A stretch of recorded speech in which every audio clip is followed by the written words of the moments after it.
पागल बेटा underground car.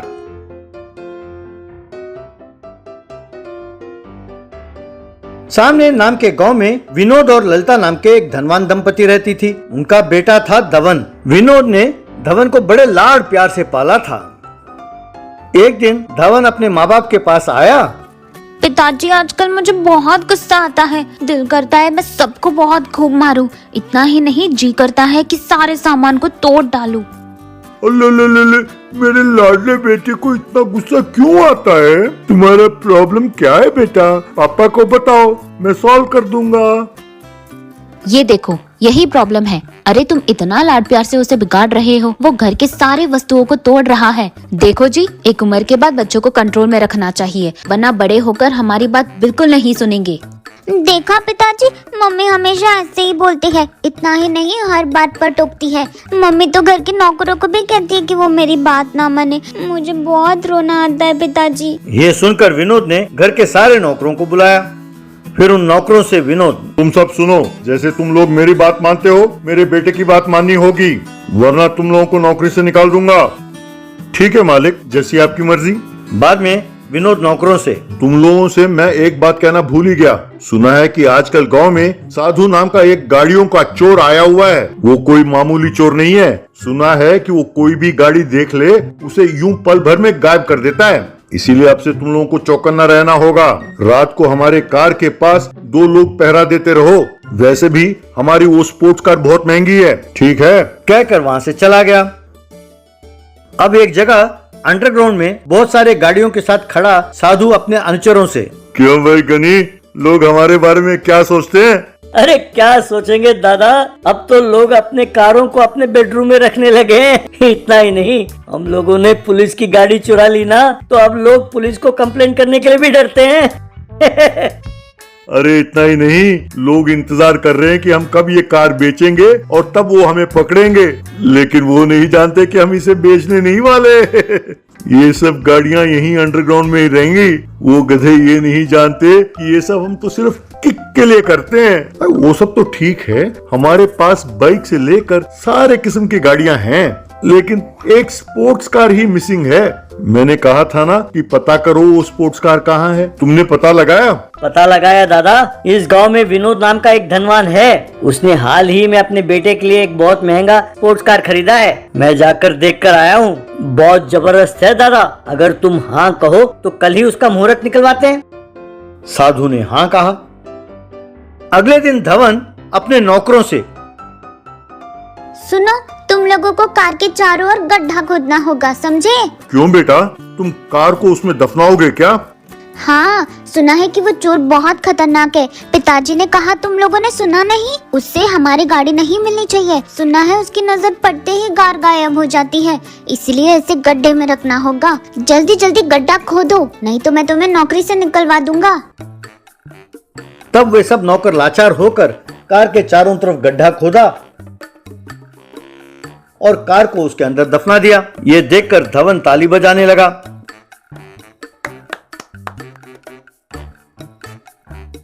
तभी साधु वहां पहुंचा। उसने 2 नौकरों को मारकर नीचे गिरा दिया।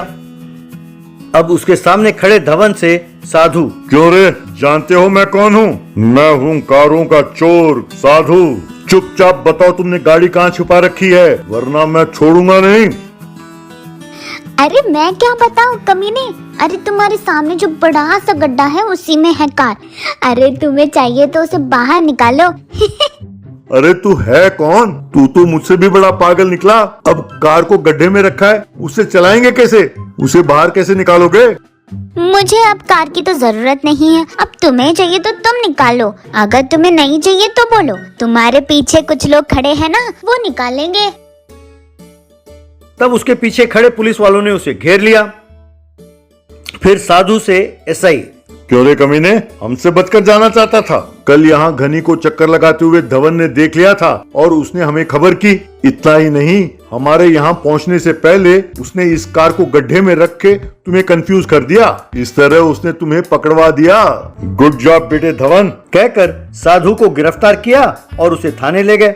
बाद में विनोद और ललिता ने अपने बेटे धवन की खूब प्रशंसा की। Suitcase thief jail escape. Jabalpur के जंगलों में एक चोरों का गुफा था। चोरों का सरदार राजन सिंह और उसकी पत्नी नवनीत कौर वहीं रहते थे। नवनीत कौर वहां पर रखे पैसों का हिसाब करती और एक नोटबुक में लिखती रहती थी। वो उसका काम था। एक दिन दो व्यक्ति एक साड़ियों का ठेला और एक चूड़ियों का ठेला धकेलते हुए गुफा के पास पहुंचे। चूड़ियाँ ले लो चूड़ियाँ, हरे भरे चूड़ियाँ, लाल पीले चूड़ियाँ, मिट्टी के चूड़ियाँ, फैशन के चूड़ियाँ। ऐसा कहने लगा। साड़ियाँ ले लो साड़ियाँ, रंग बिरंगे साड़ियाँ, सुंदर सुंदर साड़ियाँ। ऐसे आवाज देने लगे। अरे बेवकूफों, तुम दोनों इतने दूर आए हो मेरे पत्नी को ये सब बेचने के लिए ना, फिर यूं आवाज क्यों लगा रहे हो? ठहरो, उसे बुलाता हूँ। नवनीत, यहाँ आना। अब माफ करो भैया, यूं आवाज देख के आदत सी पड़ गई है। वैसे भाभी को आप बाहर शॉपिंग भी तो ले जा सकते हो ना भैया। अरे ले तो जाऊं, पर पुलिस का खतरा है ना, और अगर मैं खरीद कर लाऊं तो उसे मेरा सिलेक्शन पसंद नहीं है। कोई ना कोई नुक्स निकालती रहती है, इसीलिए ऐसे ठेलों को गुफा तक लाने का प्रबंध किया है मैंने। और याद रखो, अगर पुलिस को इसकी भनक भी लग गई ना, मैं तुम दोनों को मार डालूंगा जान से, खबरदार। तभी नवनीत वहां पहुंची। काफी टाइम बिताने के बाद उसने कुछ साड़ियां और चूड़ियां खरीदा। तब वे ठेले वाले वहां से चले गए। भाभी जी, साड़ी का सिलेक्शन तो कमाल का है, चूड़ियां भी बहुत सूट हो रही हैं आपको। ये क्या डिजाइन है भैया, बस जो वो ठेले वाला लाया उन्हीं में से चुनना पड़ा। अरे ये जीना भी कोई जीना है? धत, ना कोई शॉपिंग ना कोई रेस्टोरेंट, पता नहीं ये चोरों की जिंदगी और कितने दिन जीना पड़ेगा। धत, मैं तो ऊब गई। अरे भगवान, ऐसे क्यों बुदबुदाती रहती हो? और कुछ दिनों में हम अपना धंधा बंद कर देंगे और इन पैसों के साथ कहीं चले जाएंगे और आराम से जिएंगे। तब तक तुम थोड़ा सब्र कर लो। अब स्टील के बर्तन बेचने वाले के आने का टाइम हो गया है। तुम तब तक अंदर जाओ और एक बढ़िया सा चाय बना कर लाओ। वो अंदर चली गई। एक दिन एक बहुत बड़ी चोरी करके सारा पैसा और जेवर गुफा में रखा। मेरे प्यारे चोर भाइयों, अब तक जो हमने चुराया है वो काफी है। अब हम कहीं और जाकर साधारण व्यक्तियों की तरह जिंदगी बसर करते हैं। मैं आप सबको पैसे देता हूँ, आप सब आराम से जाकर कहीं जिंदगी बसर करें। यूं सब चोरों ने उससे पैसे लिए और वहां से चले गए।